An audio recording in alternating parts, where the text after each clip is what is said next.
Hello, everyone, and welcome to today's session. Myself, Namrita, Director of XN India.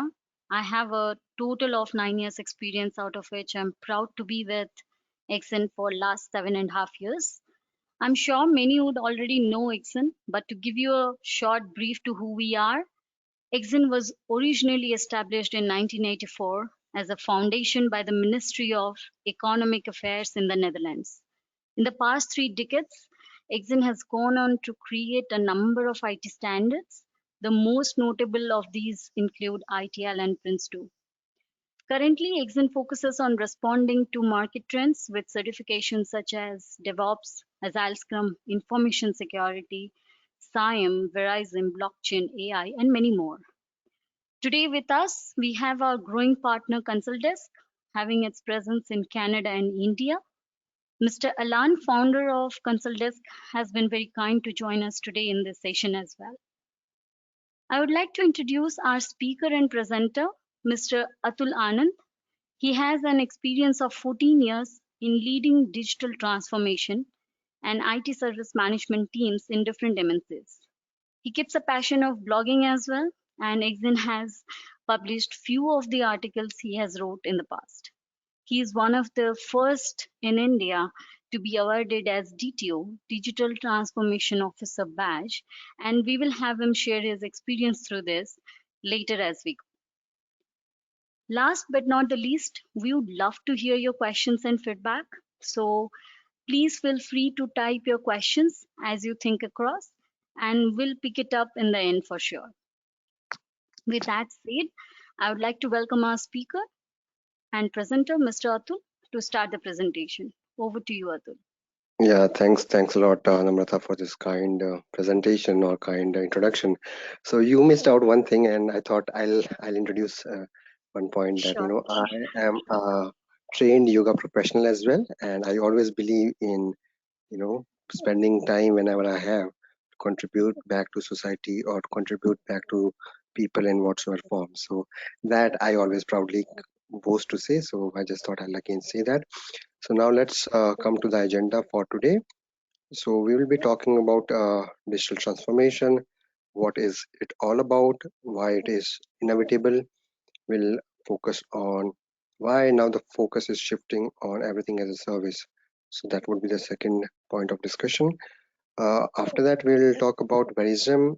How is it in terms of the approach, overall umbrella approach, and the mindset which is being used by various organizations across the world to transform themselves digitally. And then subsequently, we'll talk about VeriSM model and management mesh.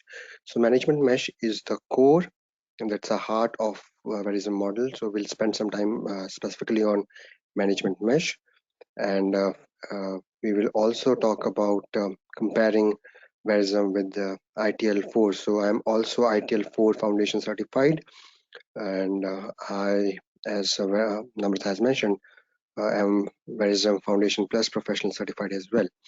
And subsequently, we'll talk about what it takes us to reach to this VeriSM qualification, and then in the end we will have Q&A. So now let's talk about this beast, which is digital transformation. So everyone nowadays, or if I remember correctly, from last almost 8 to 10 years, people have been talking about digital transformation. And when I was, first got introduced to this, the best thing which came into my mind was Salesforce, because Salesforce is one of the organization which have transformed the way in which your CRM system works. So I'm presenting a quote from Mark Benoff, who is the chairman and co-CEO of Salesforce. So he always say that every digital transformation have to begin and end with the customer in mind. And that's always the talk of the town, right? So whenever I've been interacting with any kind of CIOs or CEO, I always find digital transformation as a key buzzword. So as you currently see that for any kind of transformation, whether it's a digital transformation, whether it's an organization level change, at the end of the day, what matters is the value which you are creating it for customer. So the center stage of any kind of change have to be aimed at the customer. So if you are not able to satisfy the customer needs and requirements, the changes which you are bringing, it will not be of any worth. Yeah. So fundamental point is focus should be on the customer or the end user, and specifically in VeriSM we call all of them as consumers. So I thought of formally defining what digital transformation is, and then how we take it ahead, right? So these are the few definitions which I picked it. So it's all about creating new values. It's all about using digital technologies. It's all about creating better customer experience with the changing market and business needs. Yeah. So there are key pointers over here. So digital technology is one part of it, but then that is not all of it. Yeah. So you need to have focus on change, you need to have focus on processes, you need to have focus on people, because it is always tough to bring any kind of change. It's easy to bring technological change, but then it's tough to bring change related to any people or process and culture. So for doing any kind of digital transformation, you need to have a digital leadership clearly established so that individuals can focus on bringing the transformation. And it has been proven in recent survey that almost 60 to 70% of digital transformation fails, and the reason is the lack of digital leadership. And over a period of time, the priority changes. Over a period of time, the focus changes. So the intent is overall rigor needs to be maintained, and it needs to be come from top down for ensuring the digital transformation is successful. There's another quote and definition provided by George Westman. So he's a MIT principal researcher and scientist. So he's clearly saying that you need to radically rethink how organizations work, and you need to bring changes based on technology, people, and processes. So with that, that is a fundamental understanding of digital transformation. So people also say that there are two ways by which you can do digital transformation. First is digital disruption, and second can be digital optimization. So let me give you an example of digital disruption. So organizations like Uber, organizations like Airbnb, Ola, or Swiggy, or Zomato. So these are the people who have done the disruption in the whole business process. They have set up new set of platforms. They have created new customer base. They have changed the business model of organizations. So these are the examples of digital disruption. So in case of digital disruption, you change the whole business process substantially, and you use technology as a tool to guide you through. So that's digital disruption. So digital optimization is the next level. So once you have established a digital disruption, there would be competitors who will be catching up with you. So you need to keep yourself abreast, you need to optimize yourself, you need to ensure that you are working on the gains which you have initially got through this digital disruption.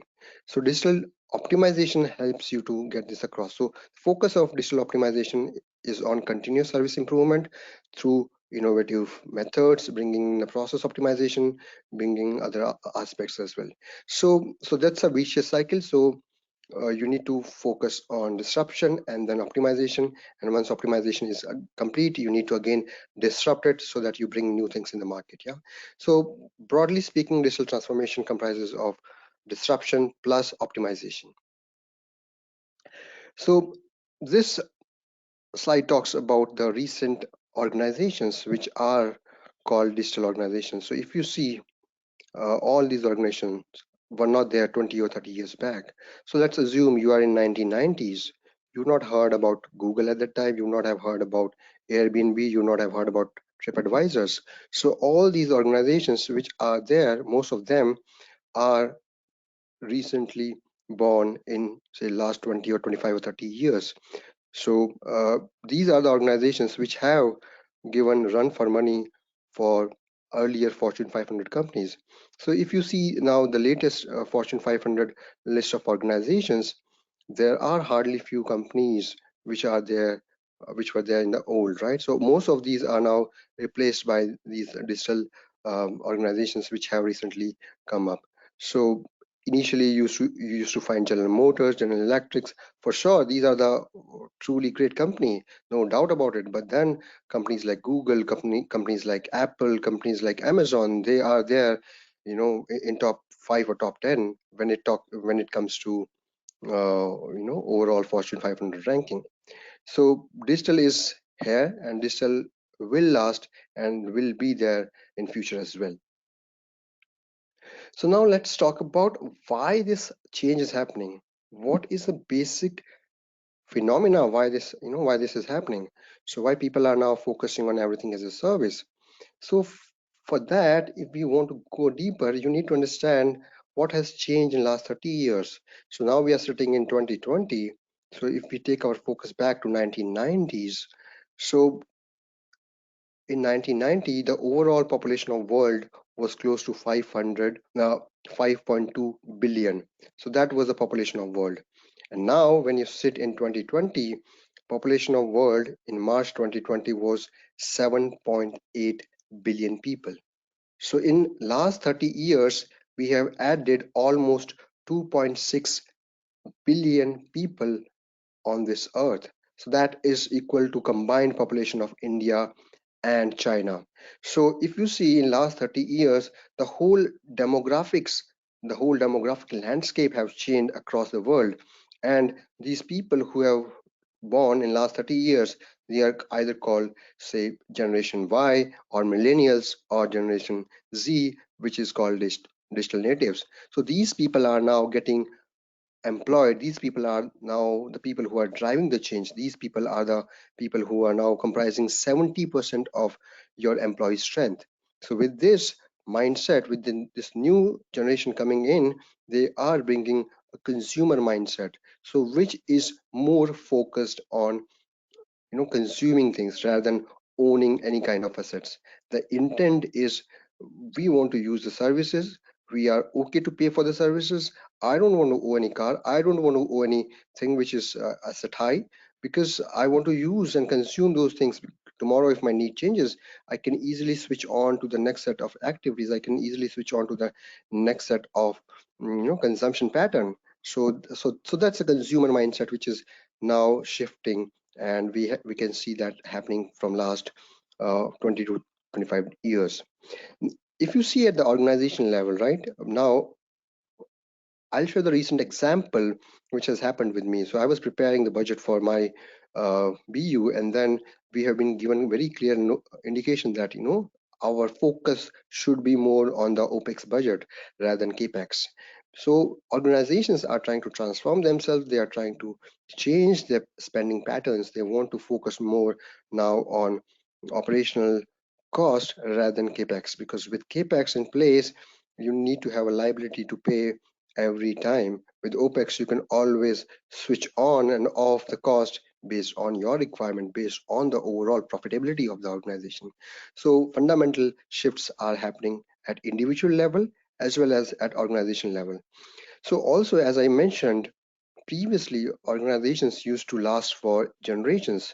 So as I gave an example of, say, General Electric, General Motors, or companies like IBM, they are as old as 100 years. So organizations were meant to last long. But then if you see the recent digital set of organization, the average age of organization is close to 10 to 15 years. So if you see Google was started in 1998. So average age is say 22 years. So now these set of organizations are there, which is as old as single generation. So now people are more interested in focusing on consuming products or services, or rather than solutions, which is easily available, which is bringing them convenience and bringing the overall experience. So as I mentioned, focus is now changing, and people are more interested in that how value is getting created in terms of overall experience and how the convenience is brought onto the customer. So now let's talk about VeriSM. Like, let's talk about how VeriSM is relevant in this overall context of digital transformation and this changing world. So if you see, this is a basic fundamental slide. On your right side, you can see there is a consumer who provides you the demand, and there is a supplier, or there is a service provider who is providing the supply of that demand. So if you see, the value is actually getting created through the transaction which is happening between the consumer and the service provider. So when you say uh, consumer provides a requirement, consumer say that this is my need. So when you say the needs can be explicit needs as well as the implicit needs. So requirements are being provided, and then service providers, they do the investment in terms of having those capability built for developing those products and services, and then they supply those services in terms of providing the service provision. So the services are being provided, and then both the service provider and consumer see what is the overall ROI, return on investment, on the money or the value which is generated. So a fundamental point is this relationship will only last when both these two parties consider that the relationship is building or resulting into a value. And the biggest challenge over here is value changes over a period of time, or rather I must say value diminishes over a period of time. So let's assume you are there in, say, again 2000, so, or in 90s. So if you buy a car, you used to think that having AC in a car is the biggest asset, and you will only like to have AC or auto, or auto functions, or for the car. But then now, when you are now buying a car, let's take an example of Tesla. So you are buying a piece of technology which should upgrade by itself. You are buying a piece of software which should upgrade by itself. So the car no longer is now, just a AC or else. It's more of a technology, how convenience is provided through that. So over a period of time, if you see in 1990s or 2000, value used to be considered in a different way, but then now in 2020, value is perceived in a different way. So as I mentioned, VeriSM focus on basically the outcome based approach rather than the output based approach. Let me give an example for that. So let's assume that you are there at your home, you are ordering a pizza. So you have opened an app, say Pizza Hut app, and you have done an online order. So the transaction has happened. So in this case, the output is you getting a pizza within, say, 30 minutes, which is promised by X organization or Y organization. So that is the output of getting the pizza delivered at your doorstep. The outcome in this case is you getting a quality time, you able to spend a quality time with your family and enjoying the pizza. So VeriSM basically focus on the outcome rather than the output. So it goes one level deeper to focus more on the value which is created in the whole ecosystem. Also, as I mentioned, it's driven by inside out approach rather than outside in. So what it means, like, most of the transactions which are happening, right? So it has to be driven through the consumer need rather than the organizational need. So if your services or products or your solutions are not designed based on the requirement of consumer, then you are not adding any value. Also, as I mentioned, the transaction which is happening, service transaction which is happening, or service provisioning which is happening, has to have the consumer at the heart of the transaction. So now let's talk about VeriSM. So VeriSM is more of an acronym when V stands for value, and as I mentioned, value diminishes over a period of time until unless you are bringing or adding new features or functionalities in the product or services which are getting delivered. E stands for evolving. Obviously, the transactions which you are having with your customer or consumer needs to evolve. There are requirements which are changing, so you need to provision your services, you need to have your products created based on that evolving or changing needs. Responsive, as I mentioned, so in the subsequent slides I will talk about management mesh, which is more of a tailored approach, which is more of a responsive approach. So if anything changes, VeriSM helps you to cater to that change by changing your fundamental things in management mesh. And I is integrated. So what it says that your requirements needs to tightly integrate with the kind of products or services which you are delivering across. And S stands for service, M for management. So that's in nutshell where is the acronym all about. And as I mentioned, this is more of a mindset and approach which helps you to move from uh, current operating model to target operating model. So it's a way of moving from COM to TOM. So COM stands for current operating model and TOM stands for targeting operating model. So it always helps you to stay ahead of the curve. It helps you to build a flexible operating model to which needs or which meets the changing business requirement. Having said that, Verism also say and speak that whenever we are talking about service management, it's not only a responsibility of IT, it's not only a responsibility of any specific department, it is a responsibility of everyone in the organization. So initially we used to have a concept that the customer service CRM team, it's only responsibility of CRM team to think about service improvement or to think about customer. But then now with Verism mindset, it's a responsibility. Service management is job role, and it's part and parcel of every person who is there in organization.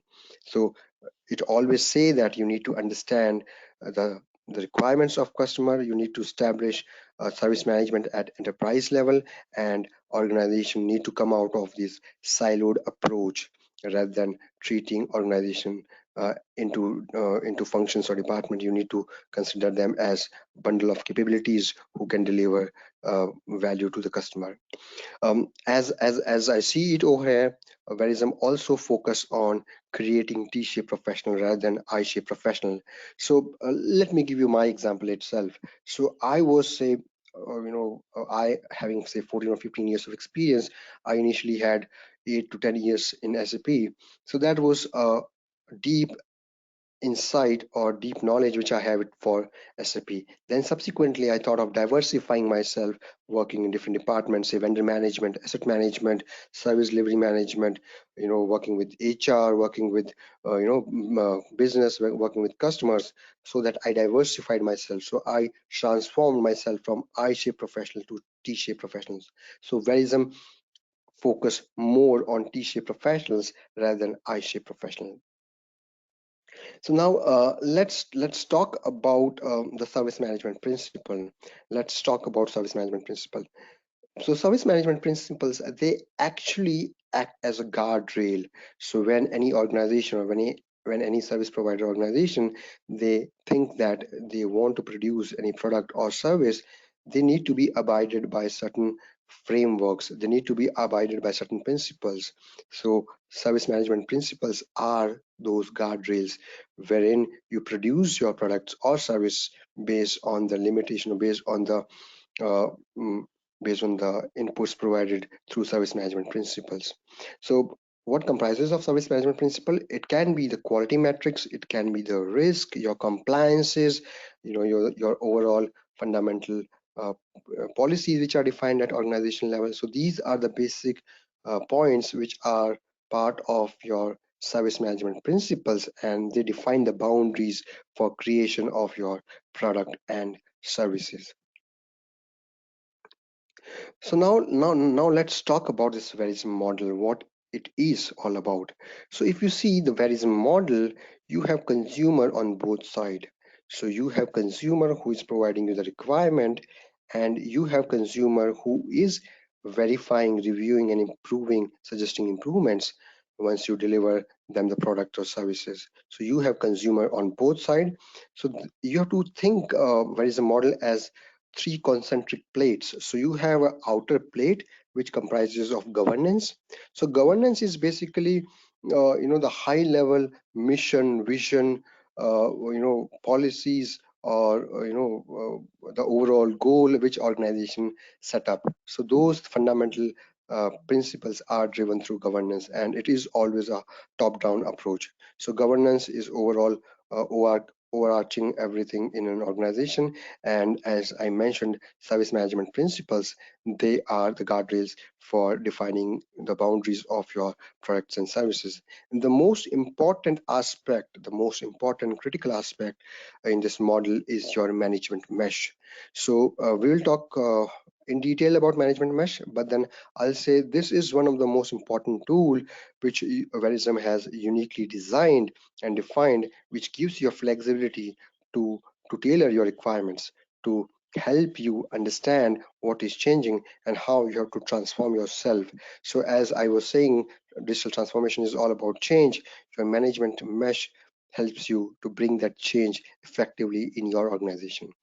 And again, there are few set of activities which are defined, such as define, produce, provide, and respond. So in the define stage, a person needs to work on designing the solution based on the requirement which he received from the consumer. So that's about the define stage of the VeriSM model. So in produce, it's actually the stage where you develop your solution. So you create, you do a build, test, deploy, and you create the complete solution, which is or you design your services based on the requirements which are provided in the earlier stage.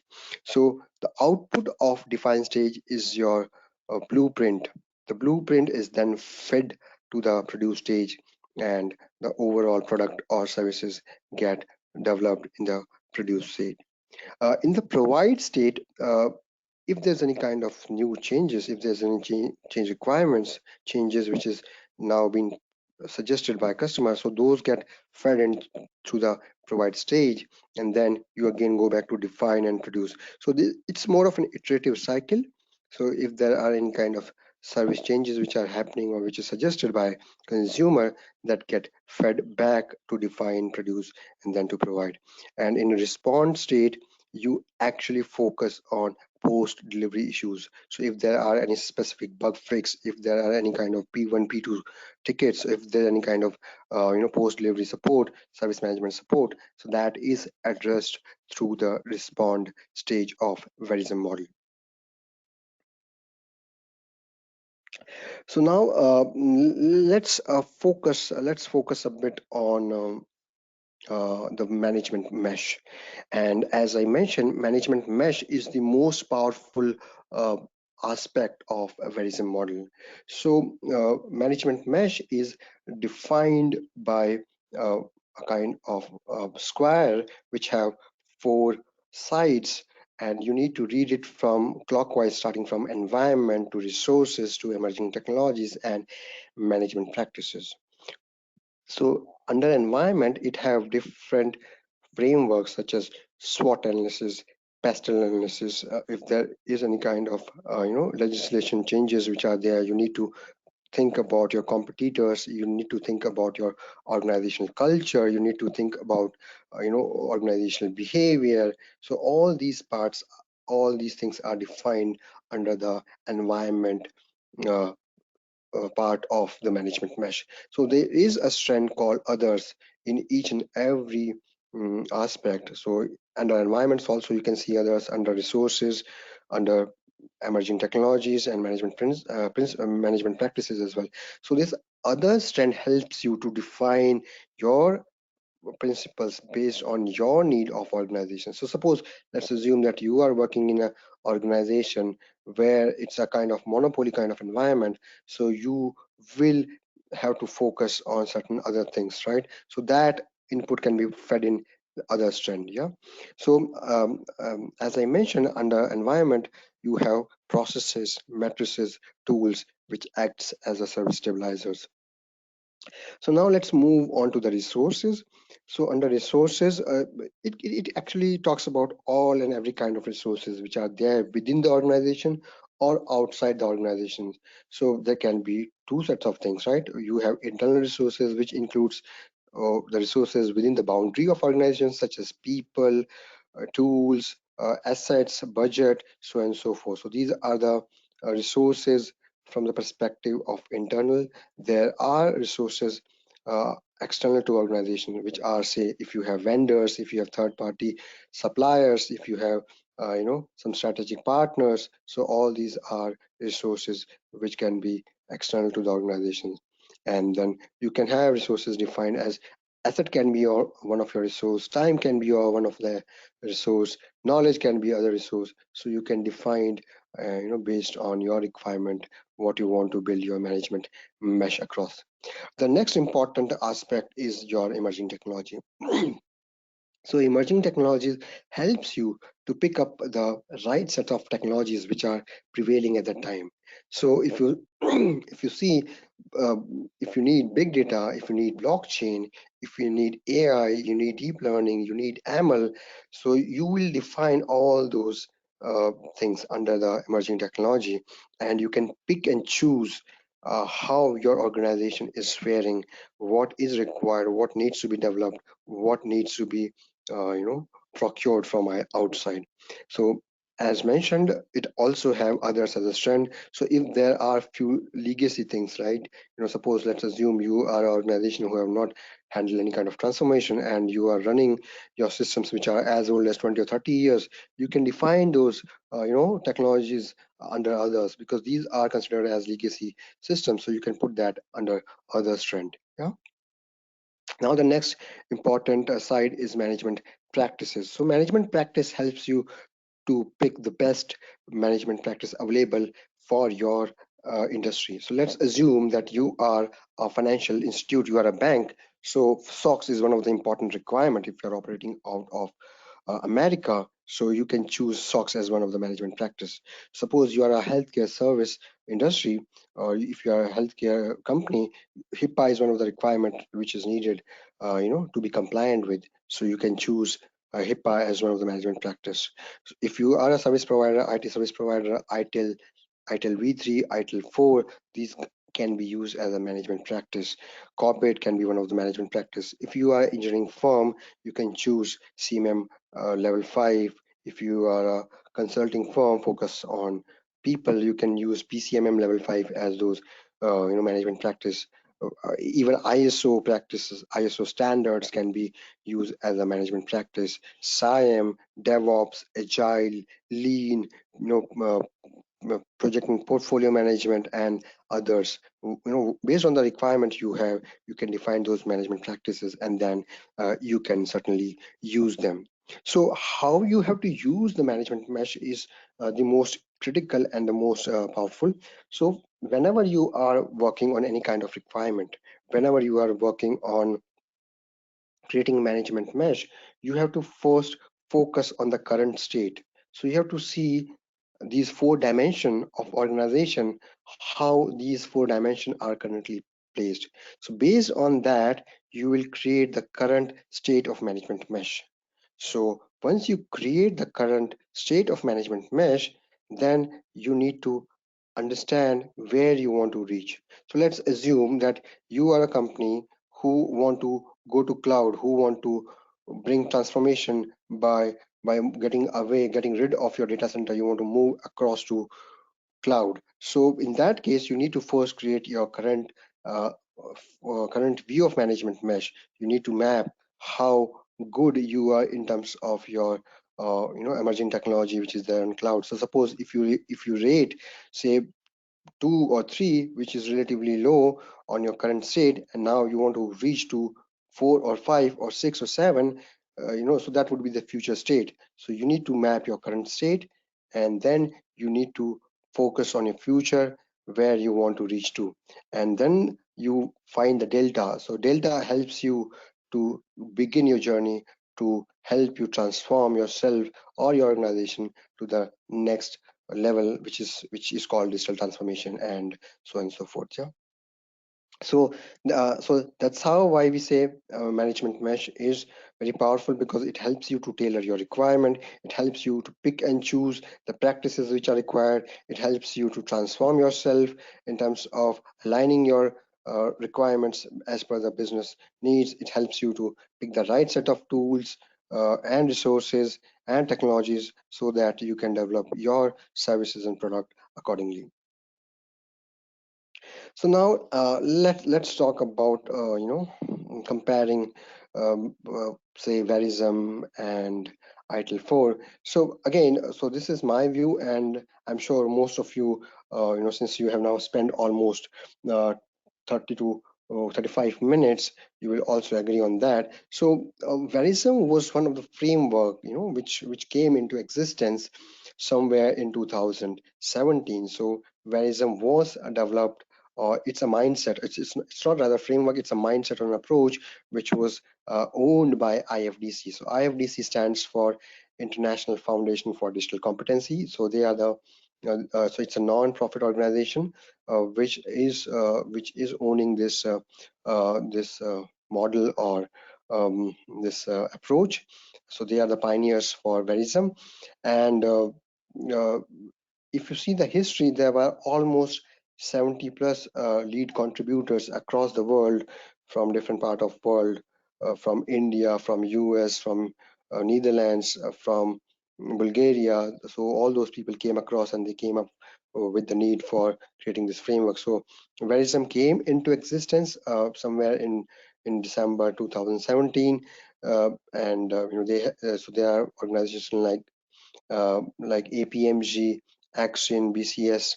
These people combined together, and then they formally rolled it out. So certainly, VeriSM have an early mover's advantage, because the last service management framework which we were using, and that was specifically for IT, was in 2010, which was ITL v3, which was limited, only focusing on IT. But then VeriSM came up with more of an umbrella approach, wherein the focus was more of building the concept of service management at enterprise level, and focusing on using different kind of tools, technology, methods, and resources based on your requirement. That's about VeriSM.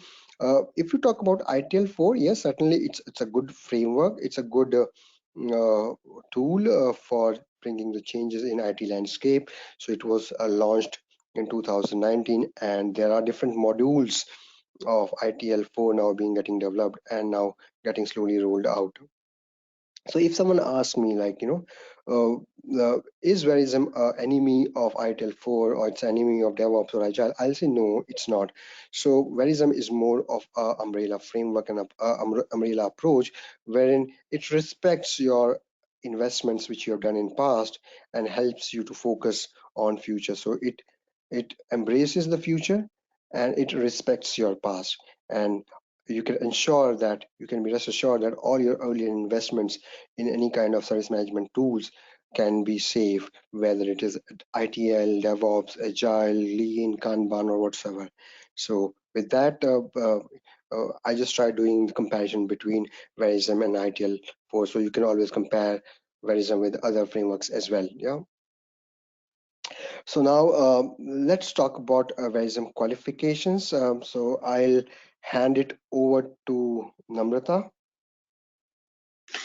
All right. Thank you so much, Atul, for the wonderful insights and taking through the journey of VeriSM. I'm sure everyone else also would have found the presentation knowledgeable as well. So, talking about the VeriSM qualifications, well, they are into different levels. VeriSM Essentials is the lowest of all levels. It offers an understanding the basic of service management principles. The VeriSM Plus is more of an bridge exam which looks at progressive practices and focuses on the impact of innovative technologies on modern service management. Then comes the foundation, which is a combination of essentials and plus, but that focuses more on the VeriSM model, emphasizing the organization's goal and outcome. VeriSM Professional is an advanced level and that tests a candidate's knowledge in applying VeriSM in an organization. Well, just to mention, one who has an any existing service management foundation certificate, they directly can take the path of VeriSM by applying for VeriSM Plus, and they get certified VeriSM Foundation by clearing VeriSM Plus. I shall be more than happy to provide you more details on these modules as on request. Now, going forward to the career path certification. Um, yeah, so it is Certified Digital Transformation Officer is one of the career path certification out of 9 career path other certifications into various competencies. Well, this is designed for professionals to work towards a role or set of skills. So we have an option to choose if we go what this DTO is based on in the next slide. So this is a module based career path certification, and basically this is designed to like I was mentioned, to work towards a role and set of skills. So it's a combination of various certification, and we have 7 options, and from that anyone can choose 4 skill sets, and as a combination they can achieve DTO certification. So with that, VeriSM professional is mandate, and one can choose cloud computing foundation or from XIN or CCC, and then there is big data, IoT, artificial intelligence, and blockchain. So any 2 of these 4 would suffice for someone to get DTO certified.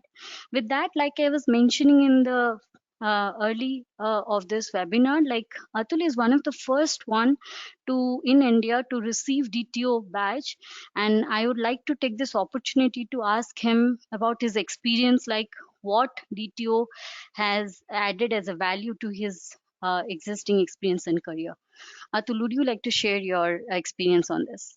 Yes, thanks a lot. Thank you, Namrata, for asking this question. And I'll certainly say that yes, first and foremost is I feel more honored and more confident when you said that, I'm one of the first one in India to get this badge. And the most important thing is, you need to be very clear where you want to build your career path. So if you want to ensure that you are part of this digital transformation, you want to move up the service management ladder, you need to bring changes in your organization, and you want to transform your career from being a manager to being a leader, you certainly need to focus on it, right? The reason I'm saying is because when I was preparing and when I was focusing for this, I was thinking it from 360-degree perspective.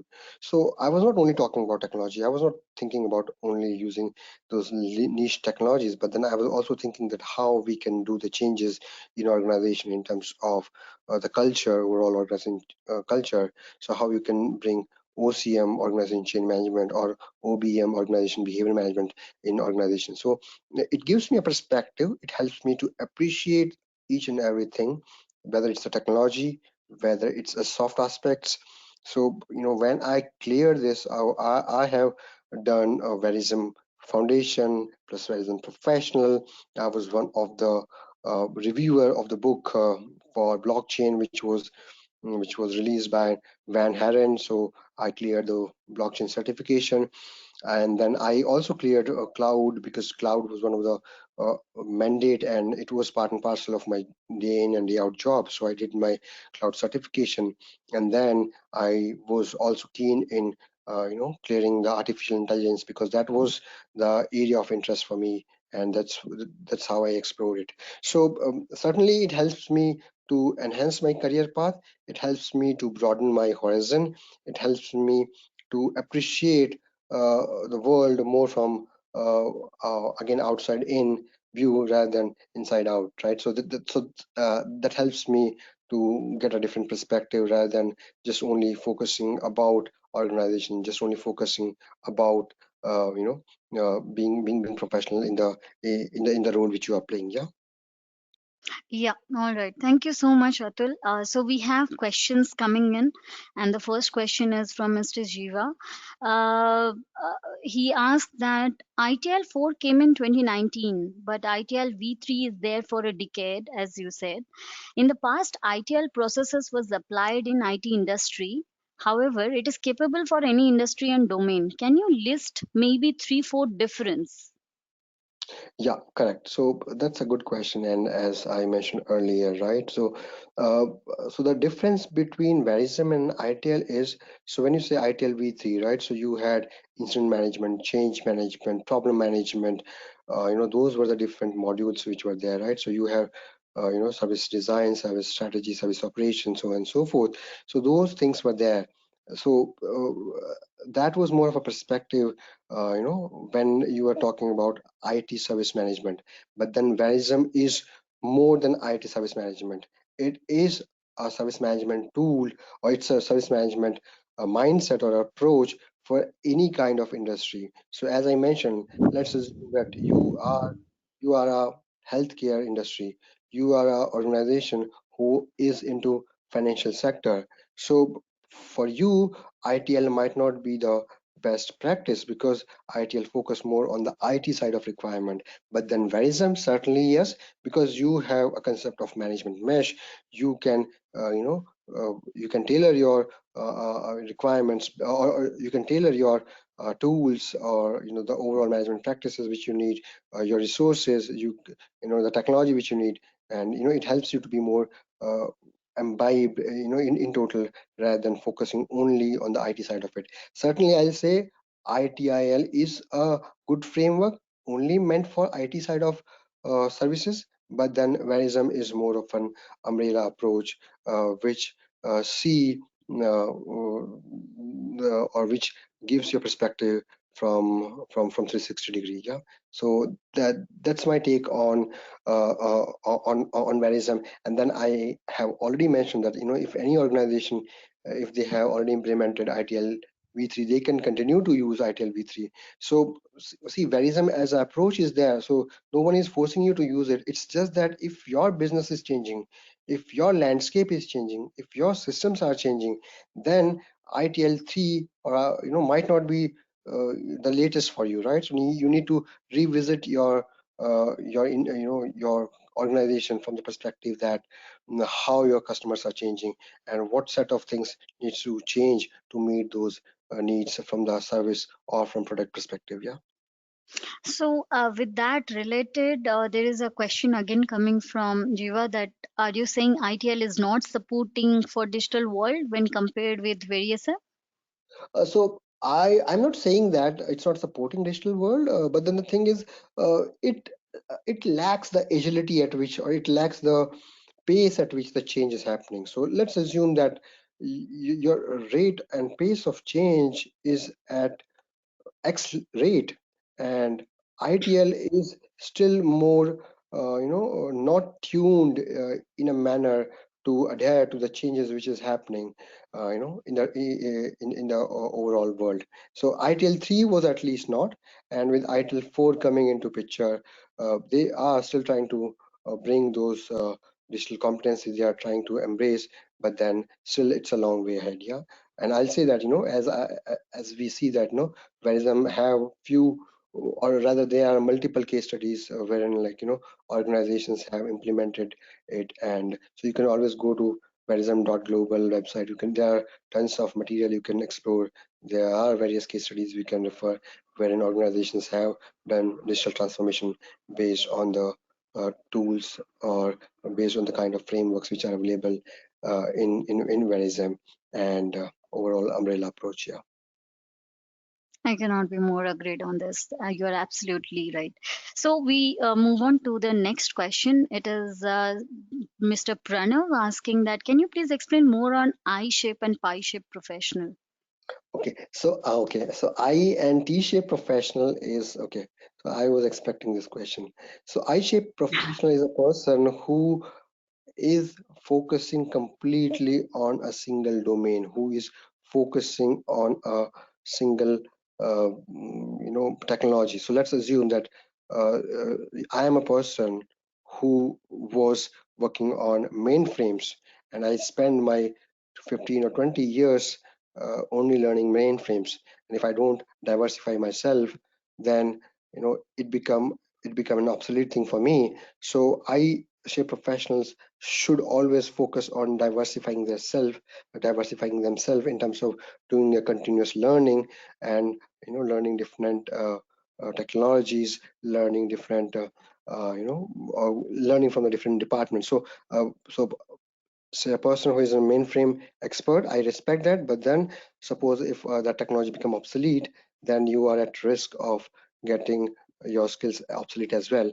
But then if you are a T-shape professional, so in T-shape, so let's assume you have an experience of say 5 to 6 years in mainframes, and then you diversified yourself into say service management, to vendor management, to say asset management, or to say other competencies of your organization, then you are more safe because you are more immune to the changes which is now happening and which is very frequent. Yeah. So the intent is, if a person diversify himself with the way of continuous learning in his life, then he can be equipped, or he can be more protected to handle the changes happening through digital transformation. Yeah.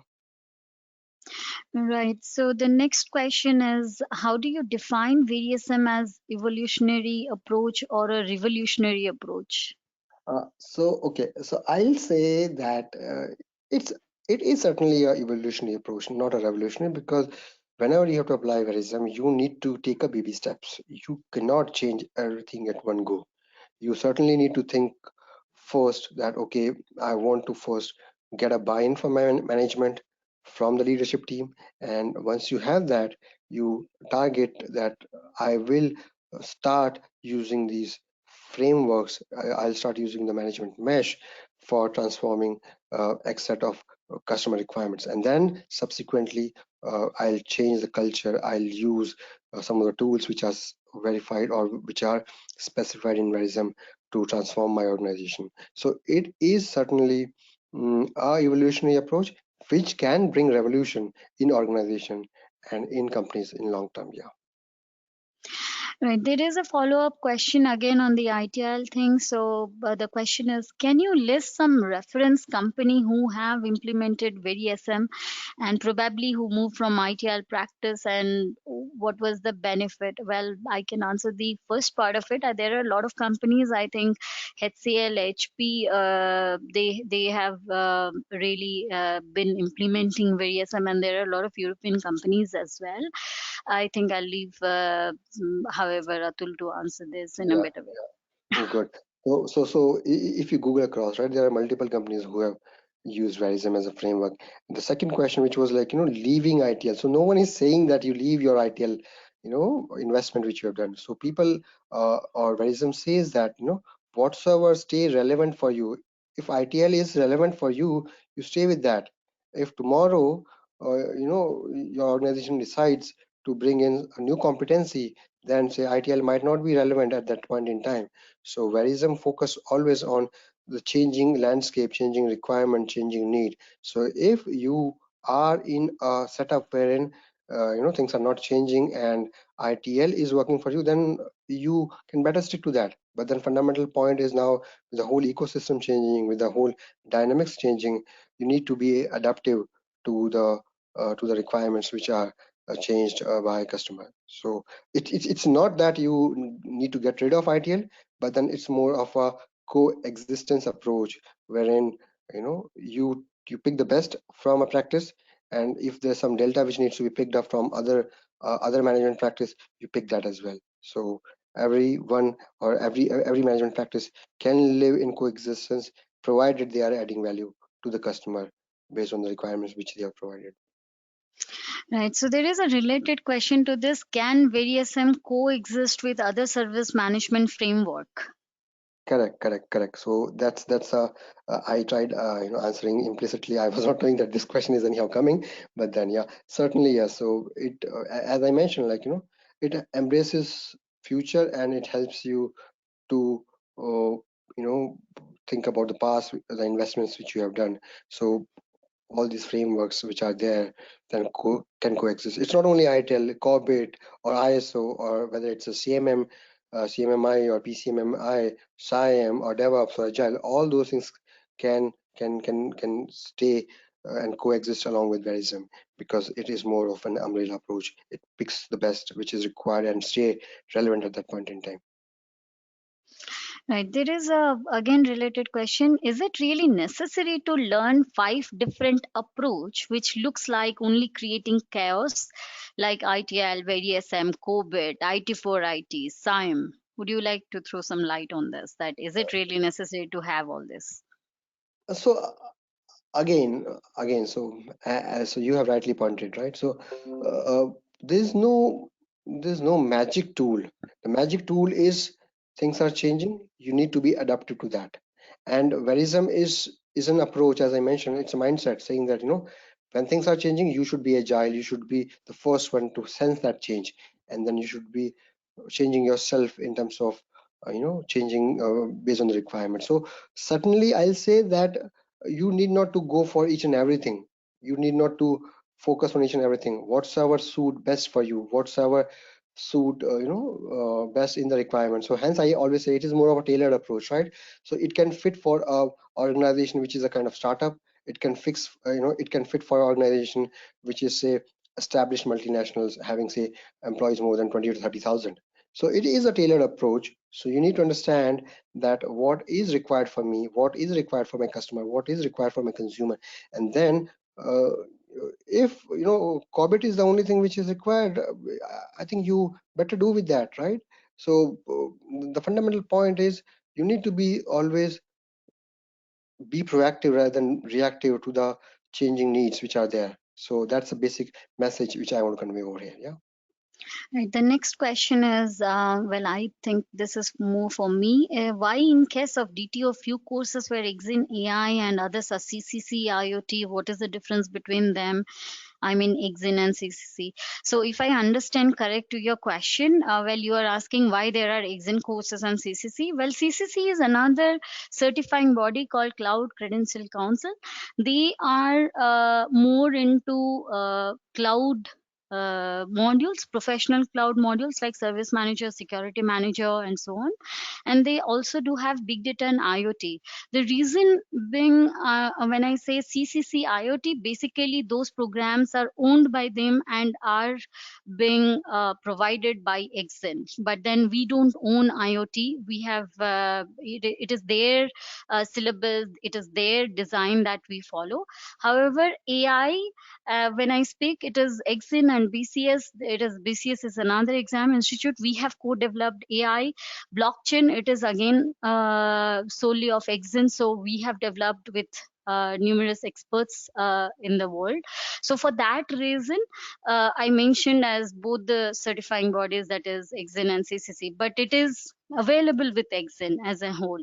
And we have given options out of four, whether it is AI and blockchain or big data and IoT, however it suits to your profile and however you are implementing in your organizations in these areas. You can choose any two out of these, and one from cloud and VeriSM professional being mandated to get a DTO certified. I hope I have cleared your point. Well, there are certain other questions also. We go to the next one. Um, okay, I see a lot of questions. Why VeriSM should be studied with Exen? Okay, so there is a question again from the audience. Why VeriSM should be studied with Exin, not with APMG or BCS?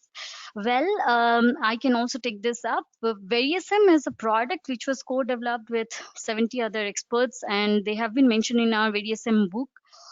We have developed this product starting and we actually released this product starting 2018, and this is pretty much available with BCS and other exam institutes. So it's not like studying with Exin or studying with APMG or BCS. The program remains the same whoever develops it.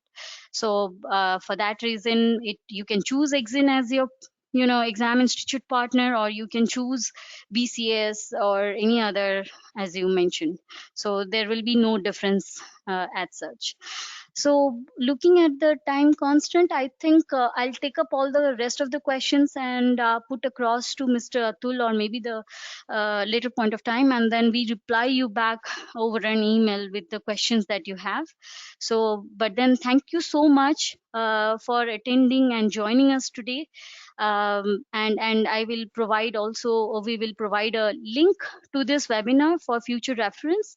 And also I would be glad to announce that Consult Desk, our partner for today, so they have certain offers which will be mentioned in the email after this, and you can have registrations or questions more on it. Please give us the feedback. And yeah, before leaving the room, I would say stay safe, stay home, and stay healthy. Thank you so much everyone for attending. Thank you so much. Thanks a lot, Namrata. Thanks everyone, and yeah, stay home, stay safe. Thanks a lot. Bye. Bye bye.